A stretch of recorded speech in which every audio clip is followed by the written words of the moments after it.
In this Elden Ring Nightreign video, I'm going to be talking about my first impressions playing the Forsaken Hollows DLC, which just came out earlier today. And I basically been playing all day nonstop. I've been playing the new classes, both Scholar and Undertaker. I got to check out the new Shifting Earth / map. We'll talk a little bit about that. And I think generally I've had fun so far playing with these things, but I would be lying if I said I wasn't a little bit disappointed, and I'll elaborate why in this video. So I'm going to talk about the things that I like first before getting to the things that I don't like about the Forsaken Hollows. The first thing that I really like about the Forsaken Hollows is the new bosses. FromSoftware is the king of boss fights. This is one thing that I don't believe they will ever be dethroned in. They just make exceptionally good boss fights, and the new boss fights are good. The returning boss fights, like the Demon of Hatred, Demon of Pain, Artorias, they're all really, really fun. I cannot understate how just adding a few bosses to this game really shakes things up. And, you know, back when the Everdark Sovereign bosses were added to the game, that was like one boss was being added a week, and it was even a boss that had already been in the game itself that was kind of rehashed and changed a bit, and that made the game feel new and fresh and exciting for at least a few days or a week for most people. So the fact that we have, you know, a few or a good number of new bosses really adds to the freshness of the game, and that's something that we need in Nightreign. So the next thing that I really, really like about the Forsaken Hollows is the freshness of the new map. The new map is kind of in this weird place where it's like, it's technically called a Shifting Earth, but it actually feels like a separate map since you can't access the base game map. And in my estimation, it's much larger than the area of a Shifting Earth, or at least I'd say it's probably double or triple the size of a traditional Shifting Earth if I had to guess. I don't know what the exact numbers are. But it's drastically different in style and tone in the way that it's designed. So it doesn't just feel like you're playing more of Nightreign's base game. It feels like you're playing something a little bit different. And when you first start playing it too, it feels almost like you're having to relearn how to play the game because you don't have the patterns memorized, and it kind of gives you a little bit of that like feeling that FromSoftware is known for, where it's familiar but it's different enough that you have to learn something new. And I really, really like that. The next thing that I quite enjoyed in the DLC is having the two new classes in the game. They're fun to play. It's nice to have a new variety of things you can do and new party combinations, and the stories of those characters are interesting and they're well realized. And it just, again, added to the freshness of the feel of the game when you're not just playing Iron Eye every time or Raider every time or whatever your main is. You're not just playing that one character or those two characters. There's like a little something new to try out and play, and that can make the game, even the base games, since you can play them in the base game, feel different because you're not tackling the obstacles in the same way that you normally would. You're not looking for the same weapons that you normally would or the same spells. So I really, really like that they have two new classes, and I really, really hope that they continue to add more classes as we move forward. And the last thing that I enjoyed about this patch is not something that's specific to the Forsaken Hollows necessarily, but there were new passives on weapons that were added, like melee damage, damage after dashing, damage after rolling, that I really like to see, that gives some more variety to the things you can get, and some more useful ones too, not ones that are necessarily like useless. There's also new chalices that was added for each of the existing Nightfarers, including the new Nightfarers as well, so you can have different combinations and experiment with that, which adds a little bit of freshness to the game. And there are new relics as well. The ones that stand out to me are the ones that can change the starting spell on your starting, you know, seal or staff, which can really kind of get you off to a better start if you have a preferred spell. I don't think this is something you're probably going to see much on like Recluse, but if you're using it on like a faith-based character, then it might be giving you a much better faith-based spell than what you start out with, because the starting seal you start out with on most faith-based characters is terrible. So it's really nice to see that. It allows you to kind of get off to a better start with a better spell. Unfortunately, though, that's kind of where it ends for me. Those are the things I like, and those are not small things by any measure, but that's pretty much where the things I like about the DLC. And again, this is a first impressions video, by the way. This is not my final opinion. This is my first impressions after playing about 6 to 8 hours today. And as we know, FromSoftware games can be a bit rough when you first start playing them the first time, and it takes a little bit before it clicks, before people fall in love with them generally. This is one of the reasons I spend so much time doing guides for these games, is because once you get over the hump and you start playing the game instead of struggling against the mechanics of it, it is a ton of fun to play. So my final opinion on this may change, but there are quite a few things I don't like about the DLC. So the first thing is that there seems to be a major verticality issue with the new map. And it's not that you can go really high or go down really low. It's that there's a big chunk of the map that's actually like if you fall off, you die. And it can be very problematic. At least that's my impression so far. As I memorize the map more and, the layouts and runs and things, it'll probably become less of an issue. And I would imagine that would be true for anyone else. But right now, it is a bit of a problem. And the reason why is because in the base game, when you're playing Nightreign, the positioning of yourself where you're fighting a boss is not super important.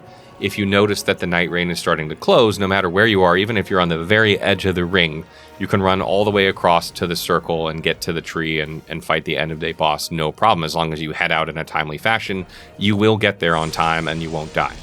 That is not the case with the Shifting Earth and in the Forsaken Hollows. You can be in certain positions where you simply cannot get to where you need to go, even if you can see it, even if you have time to get there. There's simply not a way for you to get there without running through the Nightreign and probably dying or losing half your flasks when getting there. So you're automatically at a disadvantage.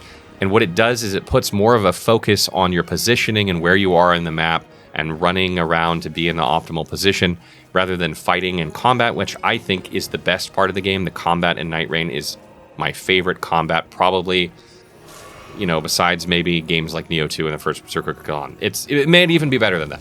Like, it's that good. It's so good in this game. I don't want to be worried about running around as much as I want to be fighting in this game. And it takes some of that focus off fighting and puts it on your positioning. And it can make for some really unfun situations where you just die and there's nothing you can do. And on top of that, sometimes after you die in that scenario where the Nightreign just pushes you off a ledge, basically, when you spawn in the Nightreign or in another position where you're basically screwed again. Like, it feels like it very much was not play tested, because I feel like a lot of playtesters would have told FromSoftware, this is not fun. It's cool looking, but just generally speaking, it's kind of rough. And maybe once you've memorized the patterns and where to go, it won't be so bad. But when you're first starting out, it is really rough, and you definitely kind of have to push through it. And kind of piggybacking off this, there is a new encounter in the Forsaken Hollows area where you basically have to kill 3 Gladius bosses or 3 Tricephalos bosses that are spread out all over the map.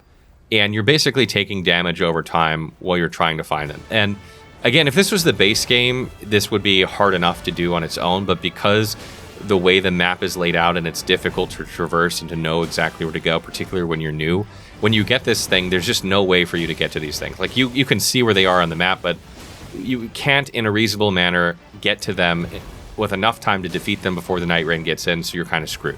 I think that's just an oversight on their part. And again, it's another thing that's really not that fun. It's tedious, it's challenging, but it's not fun. The next thing is that while I'm really happy they added 2 new Nightfarers to the game, I will say that they seem kind of unoriginal or uninspiring. I will say that the Scholar feels more creative than the Undertaker from a mechanics perspective, but neither one of them is stellar in terms of their gameplay. The Undertaker is extremely straightforward. You simply buff yourself and use your ultimate. Like, that's basically how you play Undertaker. There's not a lot of nuance to that character. Scholar has a lot more nuance in terms of the things that you can do, whether you want to focus on using items or you want to focus on buffing or debuffing enemies and buffing your team and yourself. But on paper, it sounds really good, but the debuff and buff is really hard to use every time it's off cooldown because it's quite lengthy in terms of time to use, and your spacing needs to be perfect. And the ultimate ability that the Scholar has is not useful in 90% of boss fights. It's useful for trash on the landscape, which is typically not where you have a lot of problems anyway. So I really felt like, usually when you get a DLC for a game and they have new classes, at least one of those classes is going to be the class. Like, it's going to be, S tier, A tier class that everyone's playing because it's so good. I honestly don't expect in a week or 2 weeks' time too many people to be playing Undertaker or Scholar anymore, simply because the content in the new DLC area is much more challenging than the base game, and they're going to default back to better characters that they're more familiar with, that simply perform better, and that's a real shame. I think it would be great if we saw moving forward those classes get a buff in some way. At least this is my first impression. We'll see how it shakes out later. but I simply feel like they're just not that interesting at the moment. And the next thing is that it doesn't really feel like there's any reason to keep playing the new Shifting Earth area after you've completed it. There is no like unique stuff you get from it. The relics you get from it are the same relics that you get in the base game. You know, it's not like you can only get DLC character relics there. You can also get them in the base game as well. There's no equipment to get. There's not really like there's no unique skins to farm. Like, you're either gonna play it because you want to play that map and those bosses, or you're gonna just play the base game and play one of the new classes, basically. And I don't know, because of the verticality, because of some of the things I've said, the way that the new map is laid out, I don't know how many people are going to fall in love with that map and just want to keep playing that map. But because that map is smaller and has less content than the base game map, I think eventually people are just going to go back and play the base game map, and then all that content is just sitting there not getting played. And, you know, that's kind of disappointing the way it's set up right now. And the last point that I'll make here with things that I dislike is, I think, something that everyone kind of feels that's playing this game. Maybe not everyone, but I would say a lot of people that are still playing this game that really love Nightreign kind of feel similarly to me, because I really love Nightreign. But it's a bit of a strange situation, because in the review for it, we said that this is one of the smartest asset flips in gaming history, because they took all this stuff from previous games, put it into a new game, and it's a really fun game to play. However, I think what's really disappointing about Nightreign in general, not just with this DLC, is kind of how stingy it feels like they've been with content updates, with content that they've already created. It's not like they're trying to create these things out of thin air and bring them into Nightreign, and it takes time to do that. These are things they already have. I mean, Nightreign has no new weapons that I've seen, except for the characters themselves with their starting gear. It has no new spells. It has no new talismans. It does have relics, but it just feels like, why not bring those over to the game, or give us some of them? Like, at what point are we going to see them? And in what quantity are we going to see them? And there's so many other bosses they could use, so many more enemies they could use. And it's kind of sad, because like, if you take a look at like Monster Hunter, for instance, Monster Hunter is another game that's kind of similar to Nightreign in the sense that it's not a live service game. It's another co-op game where they did weekly updates and added content over time. And it felt like Monster Hunter had their shit together, for lack of a better word, a lot more than FromSoftware does with Nightreign. And it's not like, Capcom didn't recycle, monsters in that game either. They've been recycling the same monsters for a long time. So they've definitely done it, but I feel like they did it in a better way. It was more consistent. It was more in line with what the expectations were from the Monster Hunter community. And with Nightreign, so far to me, it feels like we're always lagging a little bit behind where I feel like we should be. And I think part of the reason for that is that we started with a $40 game instead of a $60 game. When the game is from software, no matter how much money the game costs, you have a certain expectation. And I feel like FromSoftware didn't put the effort into it that they would into a $60 or $70 game because it was $40. But the reality is, if someone had said all of these things to me, I would still go out and buy the DLC, because I love Nightreign that much. And even just a little bit more Nightreign is enough for me. And $15 doesn't really buy you that much these days anyway.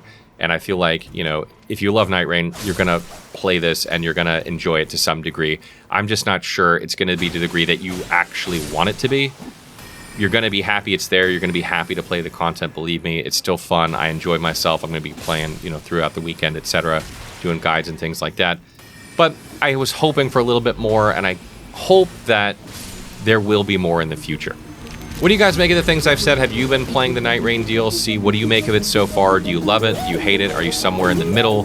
What do you like about it? What don't you like about it? What do you want to see with Nightreign moving forward? We'll probably do another video about this at some point. Let me know in the comments below.